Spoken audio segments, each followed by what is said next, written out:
हमारी जो ये मांगे हैं, डिमांड्स हमारी सीधी सीधी हैं, पिन पॉइंटेड।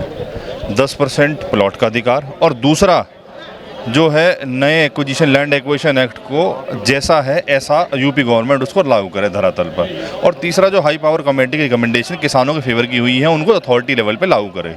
अब आपका दूसरा प्रश्न है कि हम दिल्ली जा रहे थे, किसके इंटरवेंशन से क्या हुआ, तो इसमें मेरा ये कहना है क्योंकि चीफ सेक्रेटरी साहब से मीटिंग और तीनों अथॉरिटी के सीईओ के से प्रपोजल रखा गया। हम धरना ये यथास्थिति में रहेगा, या धरना यहाँ से हटने वाला नहीं है, जहाँ हम खड़े हैं यहीं पे धरना चलेगा।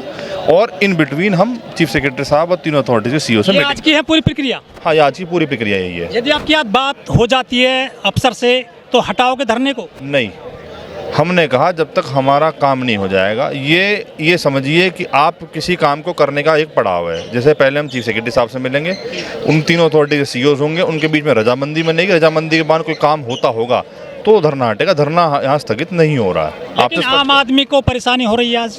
अब मैंने कहा कि हमने उसकी बात को मानते हुए धरना थोड़ा सा साइड कर दिया, लेकिन धरना यथास्थिति में यही बना रहेगा। अब लगता है सर यहाँ बहुत ज़्यादा आपने अब ये डेरा डाल दिया है पहले से ही।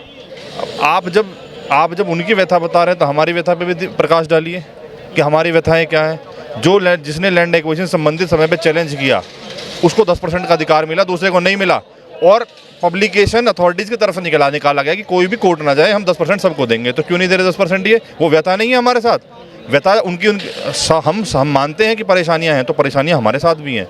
हमारी आवाज़ जो है यहीं से बुलंद होती है, तो यहीं बुलंद करने आए हैं। दो सवाल हैं बड़े आपसे। एक तो आप कई साल से आंदोलन कर रहे हैं, आपको आश्वासन मिलते हैं बार बार, number 1। Number 2, high power committee बनी थी, उसमें क्या हुआ? मैंने आपको बताया, हाई पावर कमेटी में नोएडा के 450 से 1000 मीटर विनियमितीकरण पास हुआ। अब 6040 प्लॉट जो इंक्रोचमेंट के दायरे में आ रहे थे वो हटा दिए गए। और तीसरा, अब पेरीफेरल बना करके ये सेग्रीगेट कर देंगे कि कौन सी लैंड जो है आबादी लैंड है, कौन सी लैंड जो है नोएडा अथॉरिटी की एक्वायर्ड लैंड है, जिसमें वो अपना डेवलपमेंट कर सकेगी सुचारू रूप से। हाई पावर ने ये किया। तो मतलब प्रक्रिया शुरू हो गई है? प्रक्रिया हम कह रहे हैं लागू हो, अब तक वो लागू नहीं हुई है। इस क्रम में वार्ता चीफ सेक्रेटरी साहब से आश्वासन ही है, वो भी जो कमेटी की रिकमेंडेशन पॉजिटिव होके गई हैं वो धरातल पर लागू नहीं हुई हैं, उनको लागू कराने के लिए। और 2 बचे हुए मुद्दे, जो मुख्य मुद्दे 10% के नए लैंड एक्विजिशन को लागू करने के, उन मुद्दों के संबंध में चीफ सेक्रेटरी से मुलाकात होनी है। आपकी दवा लखनऊ में है या फिर दिल्ली में है? आपने गलत दिशा तो नहीं चुन लिया जाने के लिए? देखिए, मैंने आपसे पहले भी कहा था, जब कोई छोटा नहीं सुनता तो बड़े के पास जाना पड़ता है। उस संबंध में हम बड़े के पास जाएंगे और बड़े को बात बताएंगे। भैया, आपकी ही बीजेपी की गवर्नमेंट है, सो योगी जी रूल कर रहे हैं। एक तरफ तो आप कहते हैं बड़ी मजबूत सरकार है, और फिर वो काम नहीं करती है। तो बताने जा रहे हैं भैया, आपकी मजबूताई ऐसे साबित नहीं होगी कि आप सिर्फ जो है पुलिस को लागू करोगे। जब आपकी मजबूताई जब होगी, जब किसानों के अधिकार दोगे आप। लेकिन सर, नोएडा गेटोना में योगी जी, मोदी जी समय समय पर आते रहते हैं, वो बड़ी सभाएं कर देते हैं। हमारी मुलाकात उस संबंध में कभी ना योगी जी से हुई है ना मोदी जी से हुई है। हमने बहुत बार आग्रह किया, पहले यहाँ के अधिकारियों और नेताओं के द्वारा हमको मुख्यमंत्री से मुलाकात नहीं करने का मौका दिया गया। अच्छा, लेकिन यहाँ का इतिहास बड़ा टेढ़ा है। गौतम बुद्ध का सर, यहाँ घोड़ी बछड़ा कांड हुआ, भट्टा पार्सल कांड हुआ था। ये बात बता दें कि ये वही भूमि है जिसने नए लैंड एक्विजिशन 2013 को जन्म दिया। ये वही भूमि है जहां किसान मरे और मरने के बाद एक नए कानून का उपज हुई यहाँ से। तो उसके बाद हम बार बार सरकार को चेताते आए हैं, अगर समय रहते आप ये काम नहीं होगे तो फिर ये उपद्रव फिर होगा, किसान मरेगा। सरकार और अधिकारी क्यों नहीं आप पे गौर दे रहे हैं? यहाँ इतने बड़े बड़े आंदोलन हो चुके हैं पहले से। देखो, ये तो सरकार की मंशा पर डिपेंड करेगा। आप सरकार से पूछिए, दबाव नहीं बन रहा क्या सरकार पे किसानों का? हम तो प्रयास पूरा कर रहे हैं। दबाव नागरिक नहीं है सरकार के, देश के। जैसे आप नागरिक हो ऐसे हम नागरिक है।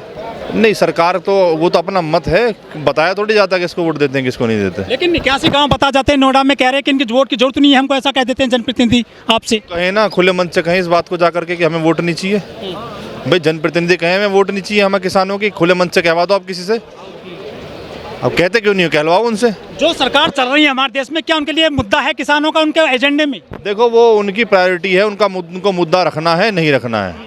हम ये कहते हैं अगर आप मुद्दा नहीं बनाओगे तो ये यहाँ जनमानस भी परेशान होगा और हम भी परेशान होंगे। कह रहे किसान कहाँ है नोएडा के? ये तो गाड़ियों में चलते हैं, सफेद कपड़े पहनते हैं। गाड़ियों में चलना गलत है क्या? अगर किसान का घर संपन्न हो रहा है तो गलत है क्या? वो किसान का घर संपन्न होना है देखना नहीं चाहते क्या? किसान को उसी फटी हालत में देखना चाहते हैं। बार बार कोर्ट चले जाते हैं अब मुआवजे के लिए। अरे तो क्यों नहीं जाए कोर्ट यार? कोर्ट अधिकार है हमारा। ये आरोप की क्या बात है इसमें? ये तो अधिकार है हमारा। जो गए उनको मिल रहा है 5%, जो नहीं गए उनको नहीं दे रही है प्राधिकरण।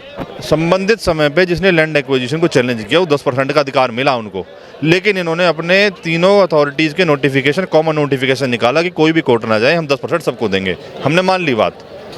उस एक तरफ तो हमको छलावा किया गया, दिखावा कुछ का किया गया और असलियत में हुआ कुछ और।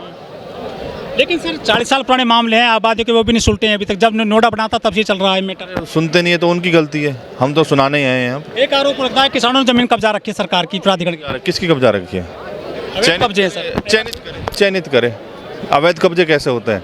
जब आप घर की आबादियों का अधिग्रहण कर लेंगे उसको आप अवैध बता देंगे, उसको अवैध बता देंगे आप। लेकिन सर बड़ा विकास हो रहा है सर आपके जनपद में। एयरपोर्ट बन रहा है, मेट्रो और फिल्म सिटी बन रही है, बड़े बड़े इश्तिहार छप रहे हैं, डेवलप कर रहे हैं वो तो आपके क्षेत्र का।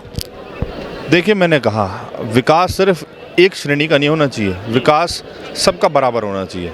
अगर विकास इंडस्ट्रीज को दिया जाता है, इंडस्ट्रीज़ को बढ़ावा दिया जाता है, या फिर आप ग्रुप हाउसिंग को बढ़ावा देते हैं तो किसानों को बढ़ावा दीजिए। विकास जो है समतुल्य रूप से सबको बराबर पैरिटी पे देखना चाहिए। ऐसा नहीं कि आप विकास जो सिर्फ एक श्रेणी के लिए देंगे, अदरवाइज दूसरी श्रेणी आपसे छोड़ होगी। आज वोट आपकी चोट नहीं दिख रही होगी, लेकिन कुछ समय बाद ये रिएक्शन भी आपको दिखेगा। लेकिन जो जेवर के किसान हैं वो तो बड़े खुश हैं, गुलदस्ता लेकर जाते हैं, योगी जी से मिलते हैं, विधायक जी साथ जाते हैं, कहते हैं कि हमारी जमीन ले लीजिए आप। ये बताइए, आप कितने किसानों के पास गए आप माइक को लेकर के, जो किसान खुश बता रहे हैं? आप बताइए। आप फोटो आते हैं उनके मीडिया में फोटो किस, आप भी जान रहे हैं मीडिया किसको दिखा रहा है। आप मुझे सिर्फ एक बात बताइए, आपने क्या इसका इस पैरामीटर को तय कराया गया क्या कि कितने किसान खुश हैं, कितने किसान ना खुश हैं? वहाँ भी आंदोलन हो रहे हैं, जेवर में भी। जेवर का काम कल भी रुका था, जेवर तो यमुना अथॉरिटी, फिर भी लोग बैठते हैं। ऐसा है, सिर्फ वो दिखावा कुछ है, छलावा कुछ है, वो छलावा है सिर्फ। तो आपका फिर दबाव कैसे बनेगा सरकार पे, अधिकारियों पर? हम यहाँ आए हैं दबाव बनाने के लिए। आम आदमी को परेशानी में डाल दिया आज। आम आदमी परेशान, हमारी इच्छा नहीं आम आदमी को परेशान। विधायक हैं, सांसद हैं, उनके घर जाते, उसके जाके तो देख लिया उसको, अफसरों का घर घेरो, उनके पास जा करके देख लिया। नहीं बन रही बात, नहीं बन रही बात उनके पास से। जब भी सड़क पे किसान, सोल्यूशन ये सड़क का है। क्या करें, कोई ऑप्शन तो है नहीं हमारे पास। हम तो कह रहे हैं हमारी बात होंगे सर दर्ज, आपने हाईवे जाम किया है। ठीक है, देखी जाएगी, देखेंगे वो किसान, जैसे मुकदमे होंगे देखा जाएगा।